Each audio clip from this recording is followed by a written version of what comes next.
You're welcome. I hope you had a wonderful weekend. This is a beautiful Sunday morning. It's a beautiful Monday morning, and I believe that this week is going to be a great week. We have quite a lot in the news to talk about. We want to first again start from United States of America, where this Trump presidency seems to be gaining some form of beginning to see some picture of how it's going to look like with recent appointments.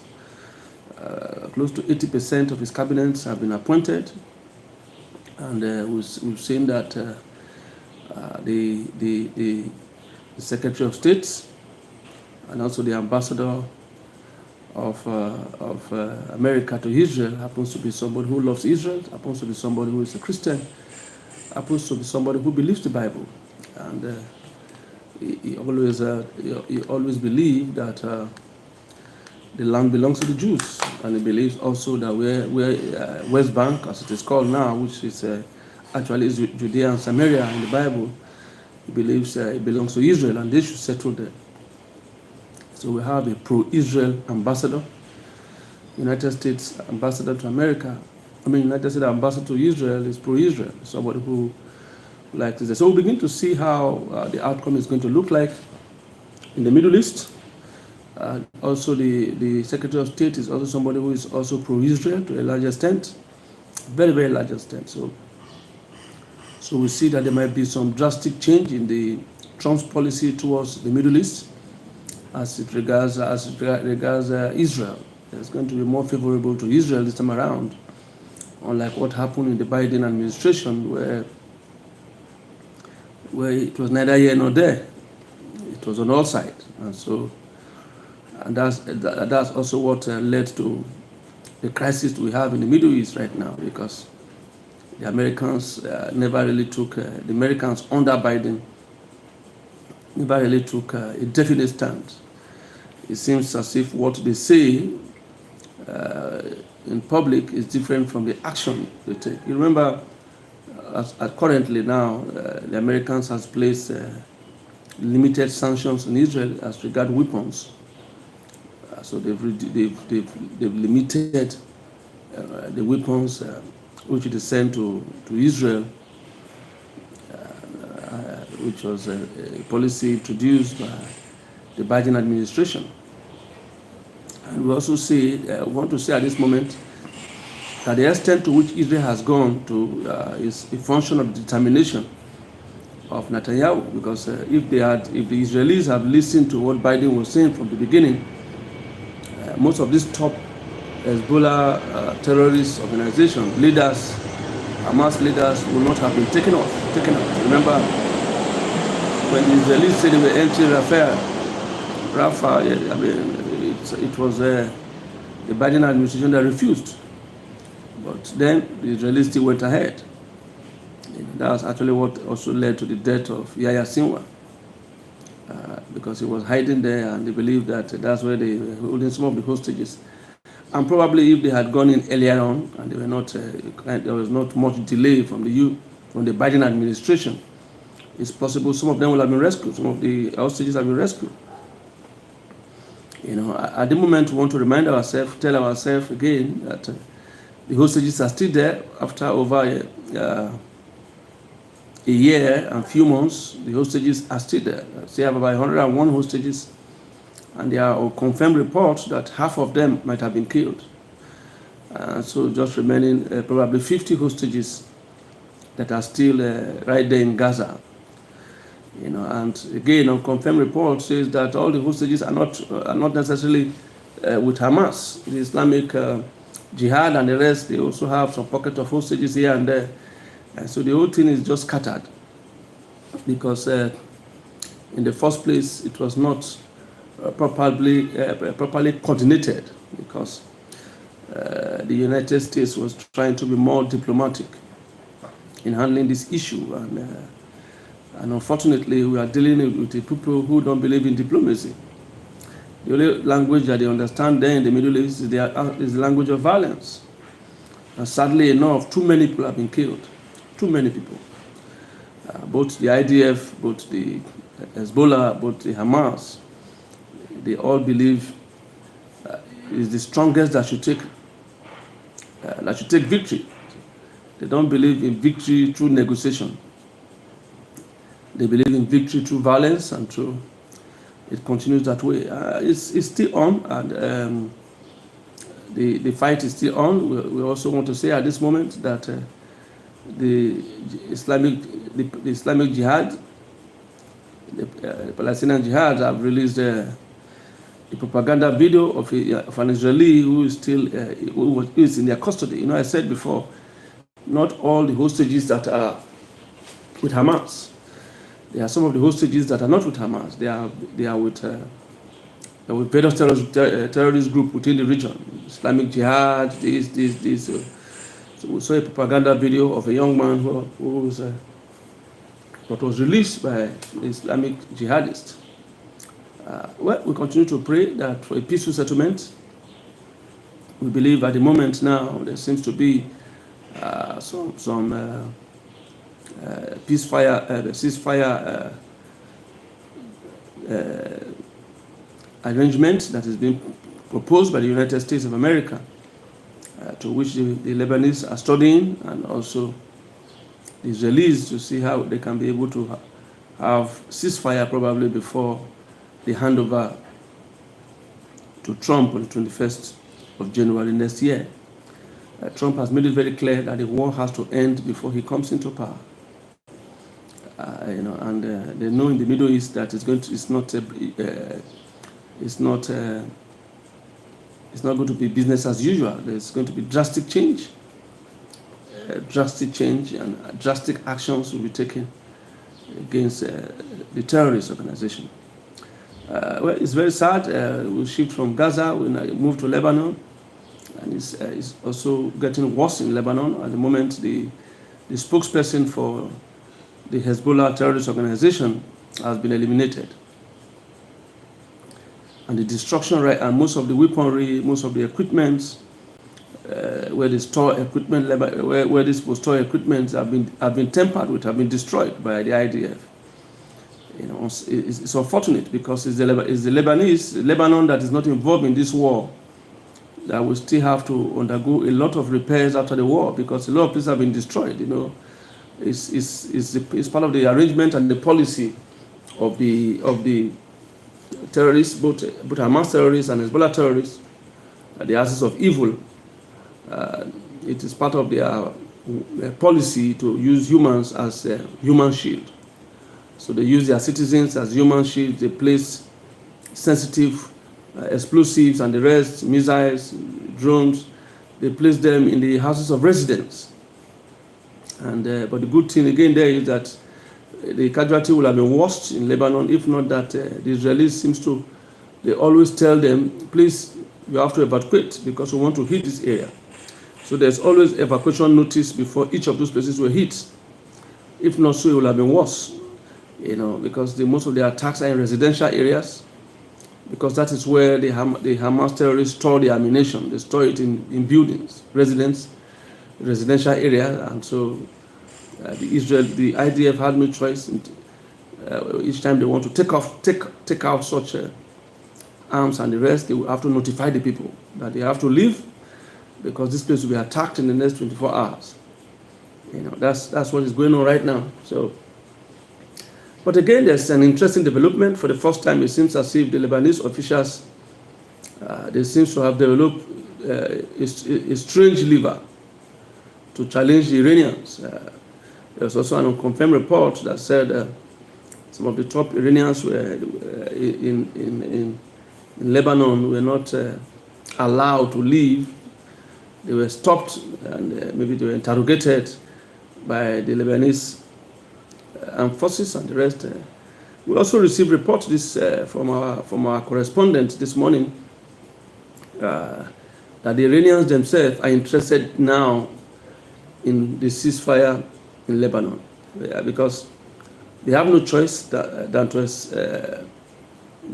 accept a ceasefire at the moment, because most of their structures have been destroyed in Lebanon.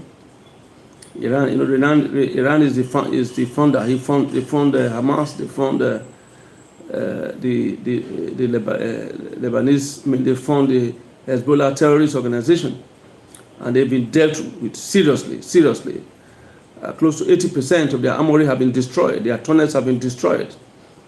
A lot of destruction is taking place now. So they have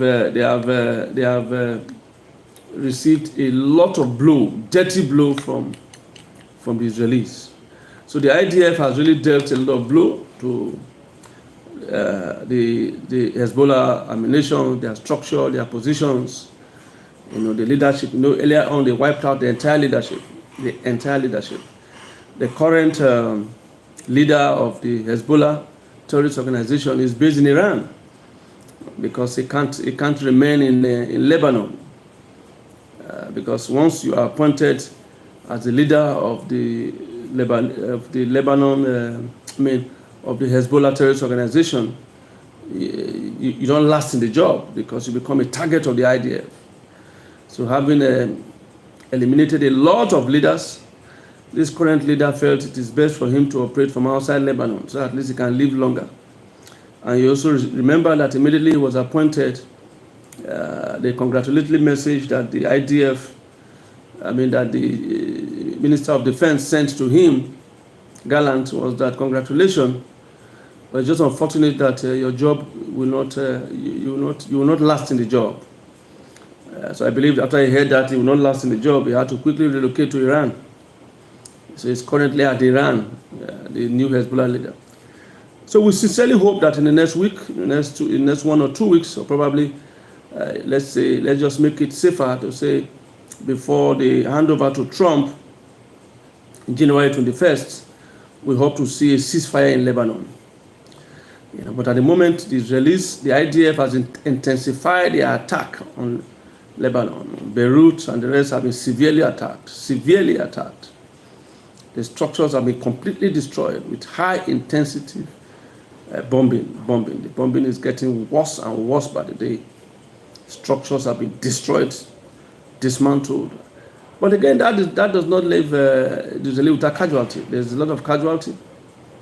They've lost quite a number of people, some young people. The Israeli, their armed forces are very young boys, 19 years, 20 years, 22, 23, 24.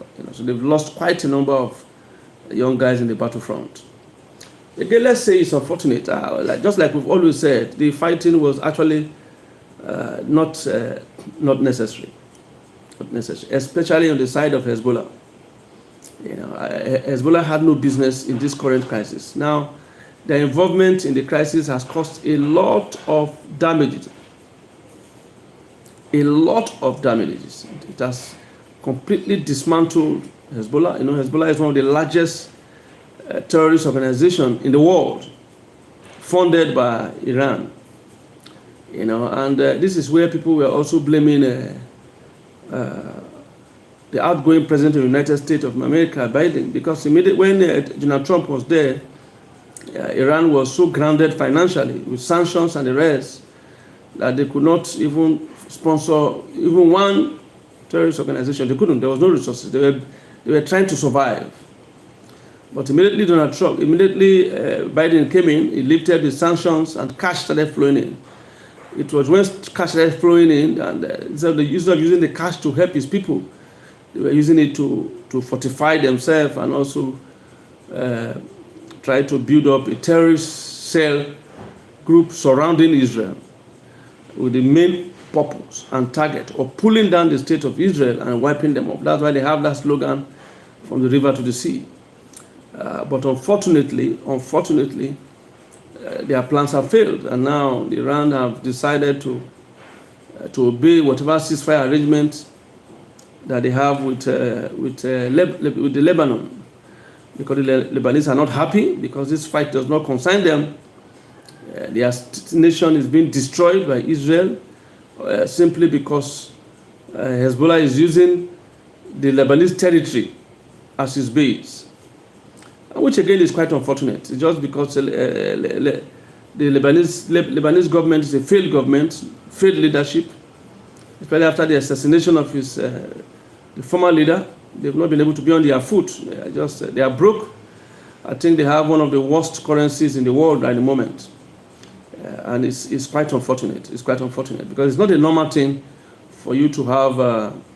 It's not a normal thing for you to have a terrorist organization use your country as a base and drag your country into crisis. Look, the Lebanese people are suffering. They are suffering. Most of them have run to Syria. Some of them have run to Iraq and the rest because the Israelis will just keep bombing and bombing and bombing and trying to destroy the Hezbollah organization and themselves. And so the Lebanese became casualty of a war that does not concern them. If the war is their war, now it's a different thing. It doesn't concern them. It doesn't concern them. This is a war orchestrated by Iran, financed by Iran, funded by Iran, and sadly enough, the Iranians are not receiving as much destruction as the Lebanese. That's the sad part of the issue. But again, it's also a good news when Iran have decided that it will support any form of ceasefire, because I don't know if they have any choice anyway. Whatever ceasefire arrangement that is made with the Lebanese, they say they are prepared to support it. Because at the moment they still have their own internal crisis. There's also an unconfirmed report that the last retaliatory strike by the IDF destroyed some of the missile centers in Iran. They destroyed some of their laboratories, where they produce some of the equipment, the materials that they need for their nuclear weapon. It was completely destroyed. And so at the moment now, even the issue of the nuclear weapon is still reducing a little bit for now, because the laboratory where they prepare some of the equipment which they will need for it has been destroyed by the IDF. Yeah, completely destroyed by the IDF. And also, there's also an unconfirmed report that the Ayatollah Khomeini, the leader, is also having some health challenge. We learned a confirmed report, it has not been confirmed, says he's in a coma at the moment. And one thing we know, that for the past 1 or 2 weeks, there have been frantic arrangements from him, and he has nominated his son as the heir apparent. Of course, once he says anything, it is final. There's nobody that argues about it right there in Tehran. So his son will definitely has stepped in his shoe, and he knows that his time is close, and in order not to have a succession crisis, he has nominated his son to take over from him as the supreme leader of Iran. So, because at the moment there's a confirmed report that he's terribly sick, he's in a coma. He has been sick for a very long time. He's not a young man, he has been battling cancer. He's about 85 years old at the moment, and he's not healthy because of the cancer that he has. And so he has decided to nominate his son to take over from him as the supreme leader of Iran. So Iran have gotten a new supreme leader, which have been nominated, which will officially take over from the current supreme leader, who is said to be sick at the moment, seriously sick, and is in coma. So Iran also have their own crisis. So they've also said that they are postponing the retaliatory attack. Should I call it retaliatory attack? Or the attack against Israel? They attacked twice before the IDF retaliated once. But that once that the IDF retaliated was quite devastating, because a lot of their missile defense system was completely destroyed. The company that produces some of their missiles and the rest destroyed. And now, with this new revelation again, that their one of their nuclear sites, which they didn't tell anybody, coded nuclear site, has also been destroyed. So at the moment, they have a lot of losses. So they are trying to see how they can put their house in order. And now, with the current strain between Lebanon and Iran, they know that they are not too welcome anymore in Lebanon. Funny enough, the Hezbollah is a political party also in Lebanon. It has members in parliament, and so it's not just they are two-edged. They are a political party. They are also a terrorist organization. So for them to remain in Iran, for them to remain in Lebanon, they had to create a political party, run for election, win election, and they are now in the cabinet. They are in the National Assembly, but they've been completely dealt serious blow with. They have, when this war started, they say they have over 50,000 armed men, 50,000 warriors, and we don't know how many have been killed by the IDF, but we know definitely they will be in their thousands. They have been shattered, killed, their equipment destroyed, and they've been dealt serious blow. So let's pray and hope, especially because of the civilians, that the ceasefire, which they are working on now, which we believe will come into effect probably in the next 2 or 3 weeks. Let's just believe that it will work for the sake of the civilians, because they'll have a lot of civilians that need to go back. And also reports coming in from Hamas also say Hamas are also interested in ceasefire. Most of Hamas people have been in fact, the Hamas, they have been completely degraded. They've been destroyed. They've been shattered. Their leadership have been completely eliminated. And they're having issues right now because they have been surrounded. So they don't even have the capacity to rearm for now. They don't have it because they've been surrounded.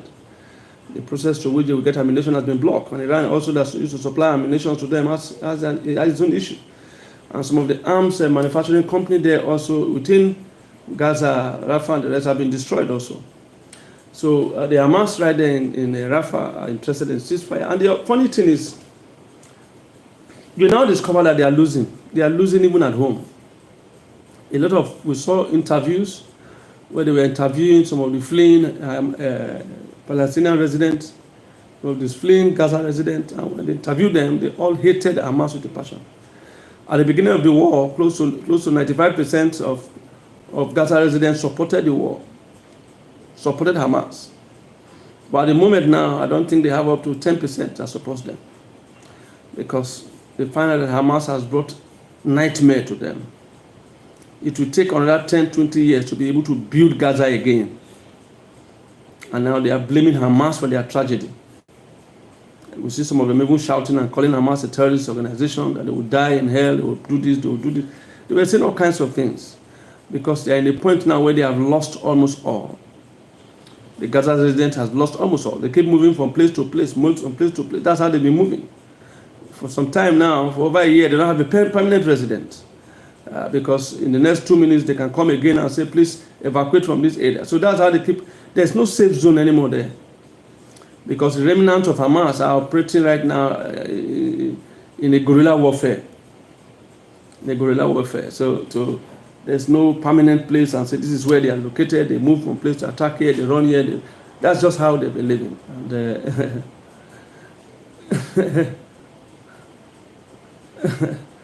it's sad. It's very sad. Like I said, it's very, very sad, because it's not necessary in the first place. Iran have agreed now they have no business, because there's this rumor that came in that they wanted to kill Trump, but Iran said never, nothing like that. They are prepared now to negotiate with Trump regarding their nuclear weapon. So we are willing to negotiate with Trump, the incoming president, because they know that the person that is coming in now after Biden was a gentleman, a quiet man who seems not to know his left from his right. And so it's more pro Hamas. He has Israel will not take that from him.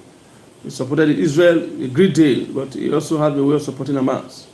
And I think that's the United States strategy that I believe that under Donald Trump should come to an end. Because we see in America they can supply ammunition to two groups that are fighting. Because it's just about business. It's about selling their arms. They can supply ammunition to two groups that are fighting. They can fund two groups that are fighting. It's part of the strength of Hezbollah today in Lebanon can be attributed to some of the funds that America sends to Lebanon. And these funds end up in the hands of Hezbollah, which they use to train themselves, arm themselves, and the rest. So it's quite unfortunate. But again, with the Department of of department to monitor government expenses, government efficiency created by Donald Trump, which will be headed by Elon Musk and his friends. There will be reduction in such things, such wastages. There will be reduction in it. I believe so much that the wasteful expenditure from the United States government will be reduced, completely reduced, because they have to tell themselves the truth that they also have their own economic challenges which they have to deal with. So I want to say again, congratulations.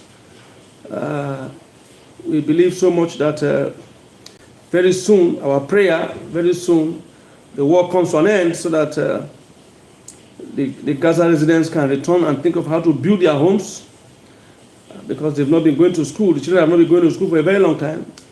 The Lebanese will also have time to rebuild their country and live a normal life again. And finally, the citizens of northern Israel will also have this opportunity to return back to their houses, and the children return back to school, as it were, so there can be total peace in the Middle East. Funny enough, Iran and Israel have a rich history together. Very rich history, dated back to over 3,000-4,000 years ago. The Persians, the Jews and the Persians have rich history together. I remember that's where Nebuchadnezzar was, and also that's where they took Daniel to Shadrach, Meshach, and Abednego. They took them to Persia. They've been close together. You remember again, that is where one of the rulers then of Iran, long time ago, Cyprus. That's why he declared the total freedom of Israelis. If you look at the Bible, then you see what Cyprus did. How Cyprus gave a decree that the Israelis who are in captivity should be allowed to go back to their place, and also assisted in seeing that they are able to build again their temple that was destroyed. So if the Israelis can have the Cyprus agreement with Iran, it will be okay. Funny enough, when I tried to make some research and the rest, I saw that Israelis and Iran were living in peace. They were so happy together. It is when this Iranian Islamic revolution started in 1979. That was when this crisis started. They were living together in peace. It was when Ayatollah Khomeini came in 1979 with the Islamic revolution that the wahala started. And the man is bent. It looks as if one of his major objectives is to see that they wipe out the Jewish state. But for certain, definitely he will go before that. He's an old man now. He has not been able to achieve his aim and his desire, which he has been pursuing for over a decade now, which is the elimination of the Jewish state. But like I said before, it's not the first person that has done that. Haman tried it under King Ahasuerus. Quite a number of people have tried it. The Romans tried it. The Romans tried to destroy Israel. Nebuchadnezzar tried it. Some of the Persian leaders in the past, they've tried it. And funny enough, Israel is still standing. It has outlived its enemies. And there's no doubt about it that when you as a nation or as a group or terrorist organization sit down and tell yourself that what my achievement, my aim, my objective is to see that the Jewish state is wiped out, it's a wrong agenda, because nobody that has tried that agenda that has worked. It has not worked. It has not worked. So let's pray we'll go back to how things used to be and the issues be resolved. But my concern is that when Trump was there, they signed this Abrahamic Accord. But recent events have shown that this Abrahamic Accord cannot work. Because I don't know this time around, because one of the terms in that Abrahamic Accord was a two-state solution, where you have the state of Palestine and the state of Israel. But after October 7, I doubt, and I won't blame the Jews, I won't blame Netanyahu and his team if they will allow that two-state solution anymore. Because I don't think any normal leader will want to have a terrorist organization like Hamas as a neighbor, or Islamic Palestinian Jihad as a neighbor. You will not want to have them as neighbor. Their intention is clear. And funny enough, this is what they say they want to do, and that's what they want to do. That's exactly what they want to do. When they say they want to do this, they want to do that. So what they want to do, the Hamas, is to see that Israel is completely eliminated. And the Israelis have made it very clear that Hamas will not return back to govern Gaza. It's not possible. And like I said, I won't blame them, because Hamas have made known its intention and also made known its ability to fulfill its intention with what happened in October 7th last year. With what happened in October 7th last year, I mean, after what happened in October 7th last year, I don't think any reasonable country or reasonable government will want to have Hamas as a neighbor, the terrorist organization as a neighbor. You won't sleep with your eyes closed.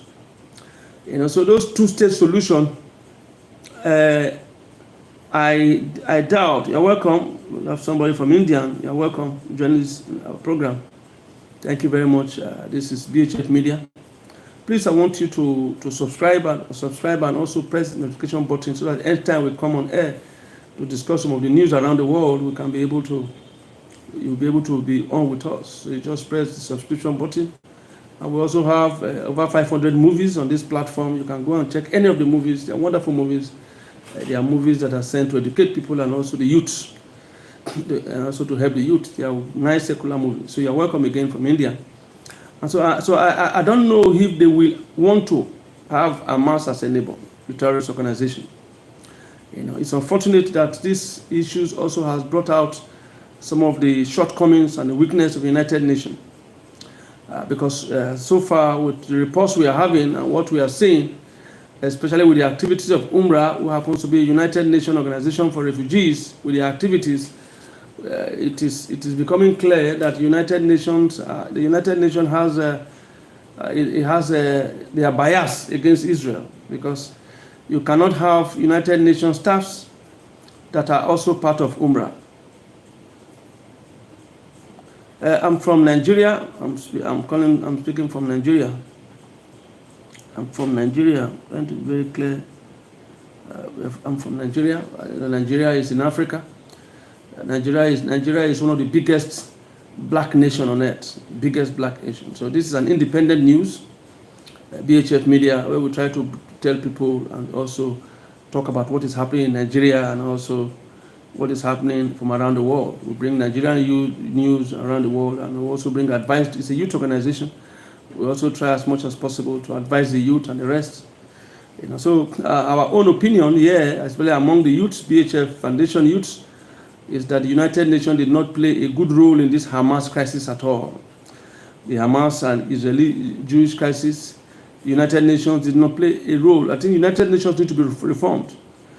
Because they don't need to give the impression that the United Nations is also one of the backers of terrorism. It might not be the sponsor, but backers of terrorism, when most of its staffs also took part in the October 7th massacre of the Jews through the UNRWA school. This is UNRWA, United Nations Organization. And thank you very much. We are a very peaceful country. I pray you visit us, Nigeria, one day. We are very, very peaceful. We are very accommodating. We also like to we have good foods. We have good food here in Nigeria. We have good places you can visit.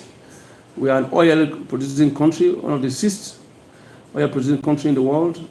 So we are moving forward. Nigeria will have gone more than this if we had good leaders.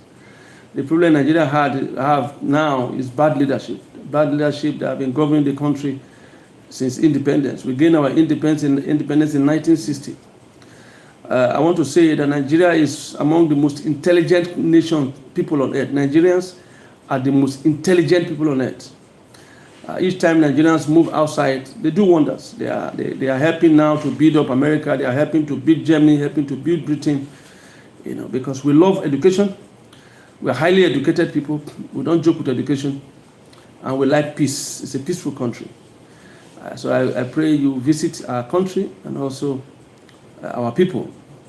And anytime you are coming, you tell us that we can prepare some of our delicacies. We have wonderful food that you like. We have different food. In the West, you have what they call a wedu and amala. It's one of the favorite food in the West.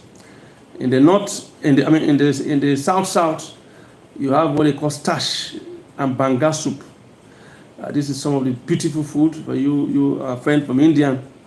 This is some of the beautiful food that I don't know if they have people in India that are selling it, but it's wonderful food. I used to tell people that that is the food from angels. That's the food that the angels of God usually eat.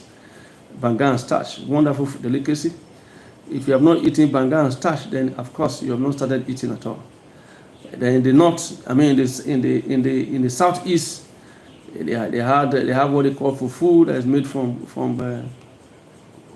cassava. We also have pounded yam and oha soup. We have ofe were, we have other. I think that's some of the delicacies. Then in the north, we have what they call tuwo shinkafa. So we have a variety of foods that you will enjoy if you come to Nigeria. I'm inviting you especially to come to Nigeria and also to come and enjoy yourself in Nigeria. And please, there's one thing I want you to do. Please help share this platform because we'll be talking about each of the countries. As time goes on, I will also want to know some of the delicacies, some of the food you have in India, and the tourist locations. Now, when I visit India, I will also visit those areas, and I will also say it here, a platform announcing the food you have and your tourist locations, so we can also invite people to visit India completely. You see, if we don't talk about our nation, the Western press will not. Each time the Western press want to talk about Nigeria, they will show people that are suffering, they will show people that are hungry, but we have better places. Each time I see the news, the Western news media, each time I see them trying to describe Nigeria on TV, on the rest, they try to show bad places. They don't show good places at all because they try to make Nigeria look like a dirty place. No, Nigeria is not like that. I was shocked when I discovered that I have a lot of homeless people in America. Those days I was thinking that America is like heaven. I was thinking that everywhere in America is tired, it's only rich people that are there. But I saw that they have a lot of ghettos, terrible ghettos. But they will not show you the ghettos. They will not show you the ghettos. The Europeans will not show you their ghettos. They will show you their good places. While in Nigeria or in India, they will try to show the bad places in India, the bad places in Nigeria, so that the world will see it, not knowing that we also have wonderful places.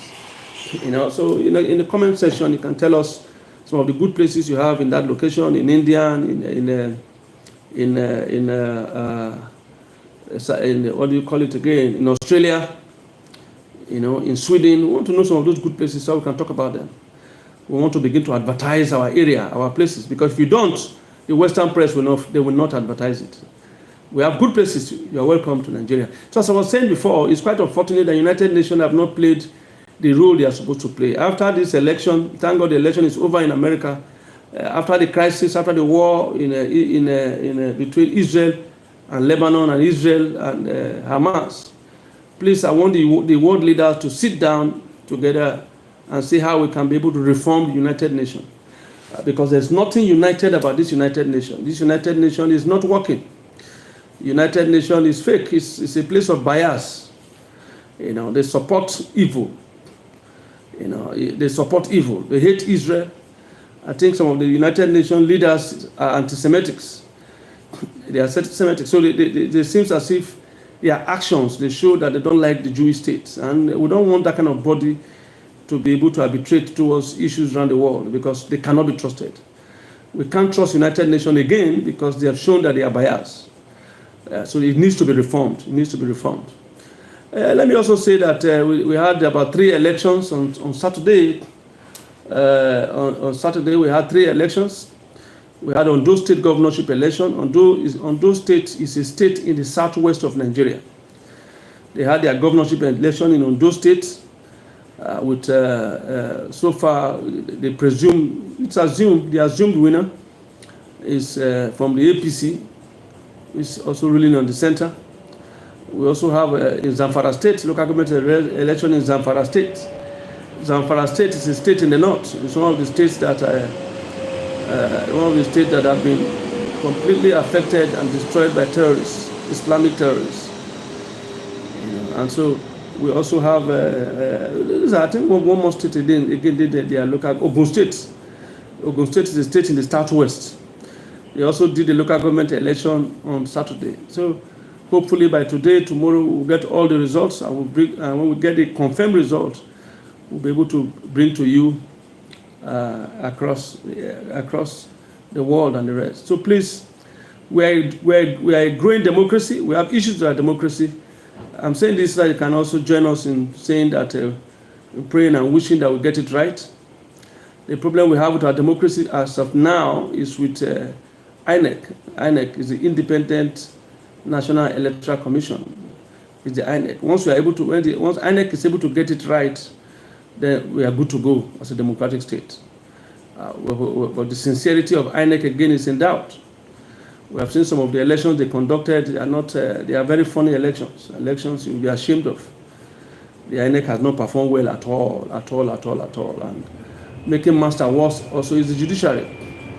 The judiciary, again, thank God, with the new Chief Justice of Nigeria, we seem to be getting it right.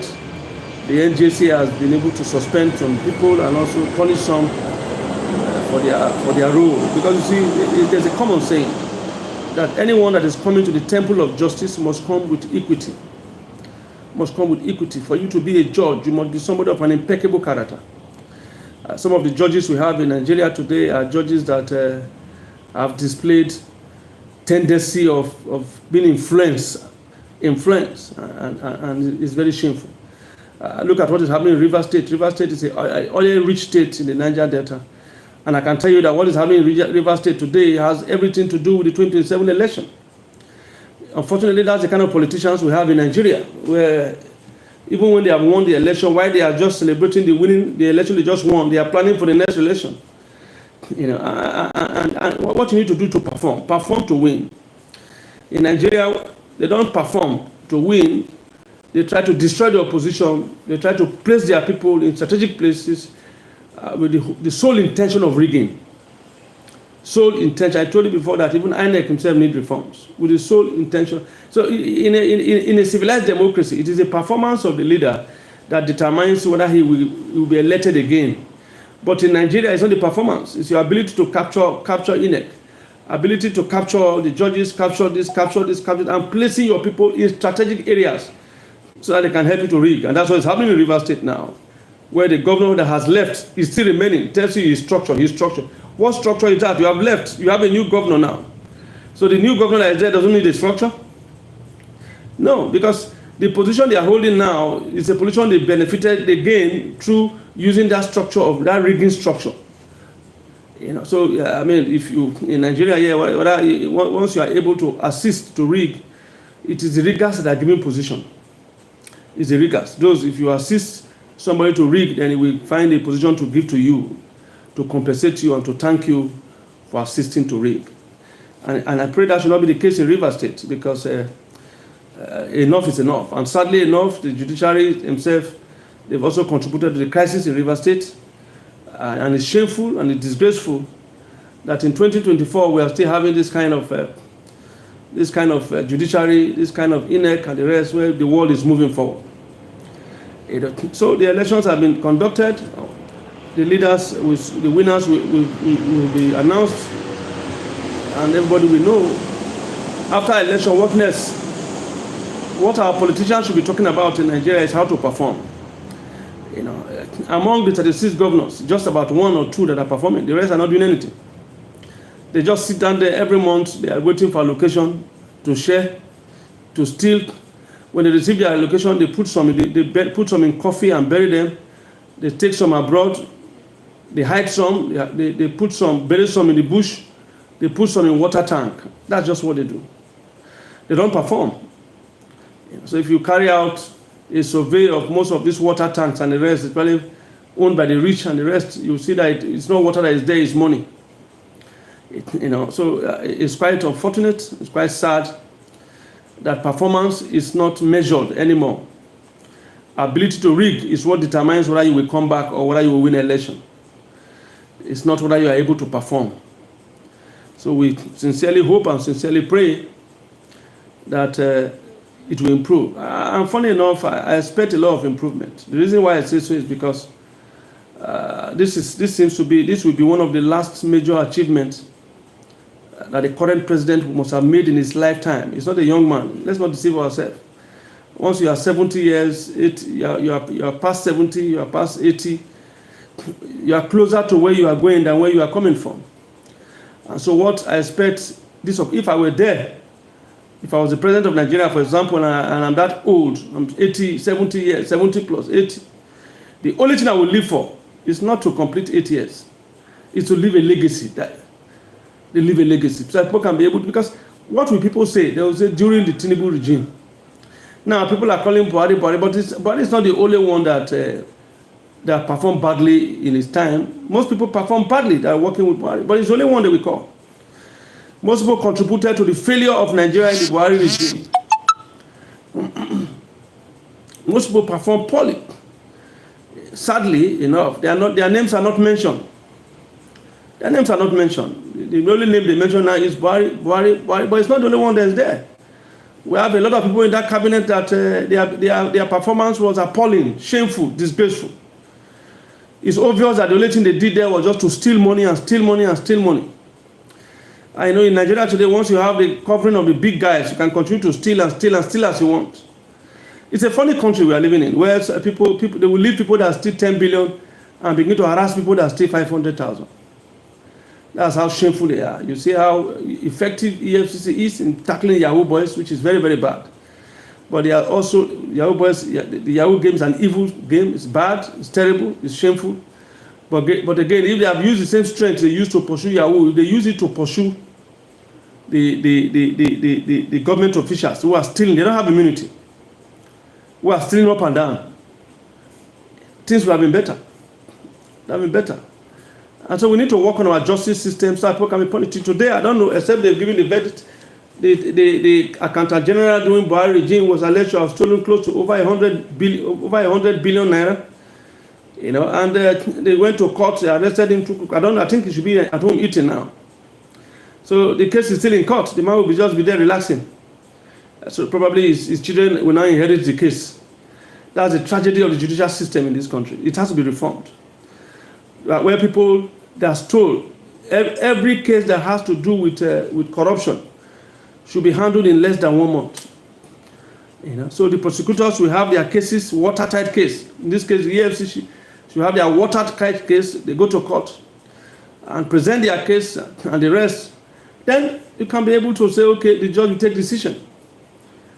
Because except people are punished, you will never have true fight against corruption.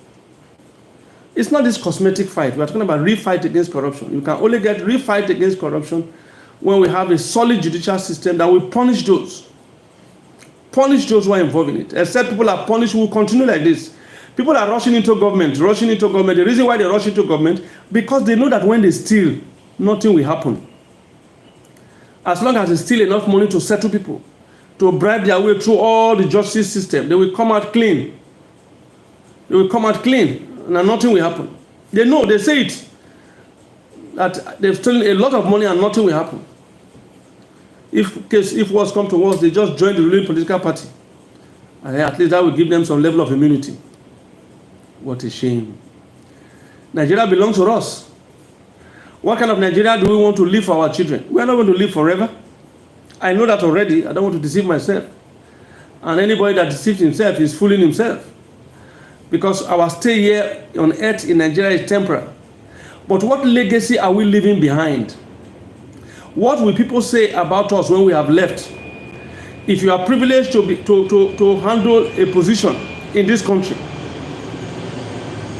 other governor, senator, local government, and House of Assembly, whatever position you are privileged to handle, Accountant General, Minister, Commissioners, what name are you leaving behind? Because, you know, the money you steal is unfortunate because you will still leave it. You will still leave it. That's the funny thing. You might end up maybe have a good house, have a good car, you eat good food, and when you're over 50, you don't eat much. You understand? So you will end up, you will die and leave the money one day. You die and leave the money. There are a lot of millions that were looted and sent abroad. That are abroad, they're lying just lying in the banks because even the family don't know that their father looted such kind of amount of money. That's why the Western world that will be telling you as if they are fighting corruption. No, they are accessories. You know, if you steal, when you steal and you sell it, and they catch you, and they're able to catch who you sold the goods to or who received the goods to, the person that received the goods will also be arrested because it's an accessory to that stealing. So even the banks in Europe and America, they are accessory to the corruption that is taking place in Nigeria today, because we have a lot of money that they place in these banks. They know that these guys are thieves, these politicians are thieves. Even the World Bank and IMF are also accessories. They know that our leaders steal our money. They still give them loan. Okay, the whole loan that they give to Buhari, what did he use it to do? Nothing. Nothing.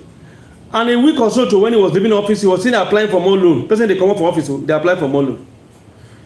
Is that not enough for the IMF and the World Bank to know that no, this man wants to steal? What does he want to do with a loan when he knows he's leaving in the next 1 week?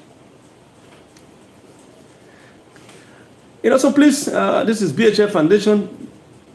This is BHF Media, BHF Movies.